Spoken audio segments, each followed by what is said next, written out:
আমরা দাওয়াত করে কাউকে আনছি। মার্কিন পররাষ্ট্রমন্ত্রী আসছেন আমাদের দেশে এখন, মার্কিনের সাথে সম্পর্ক আমি এ নিয়ে কোনো আলোচনা করতে চাই না। ওনাদের রুটিন আসা আসবে যাবে।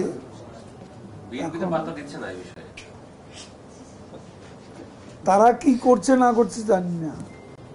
তারা উপরে উপরে পাত্তা দেয় না, তলে তলে আবার কি করে সেটা তো বলা মুশকিল।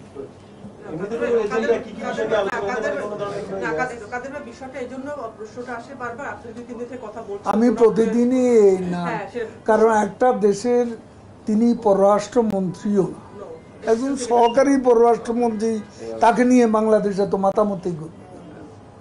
তার প্রয়োজনে সে আসছে, তাদের এজেন্ডা আছে এখানে। সম্পর্ক যখন তাকে সম্পর্কের বিভিন্ন বিষয় নিয়ে আলাপ আলোচনা থাকে, তো সেটা তারা করতে আসছে। আমরা দাওয়াত করে কাউকে আনছি।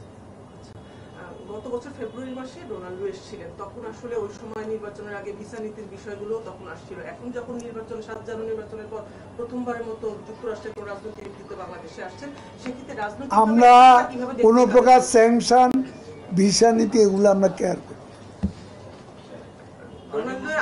রাজনৈতিকভাবে কিভাবে দেখছেন আসলে? বললাম কেয়ার করি না। মাননীয় সম্প্রতি বিএনপি মহাসচিব অভিযোগ করেছেন যে তাদের নেতাকর্মীদের বিচারের জন্য বিশেষ করে ট্রাইব্যুনাল গঠন করা হচ্ছে। এটা জ্বলন্ত মিথ্যা, নির্ভেজাল মিথ্যা। এমন কোন চিন্তা আমরা করি।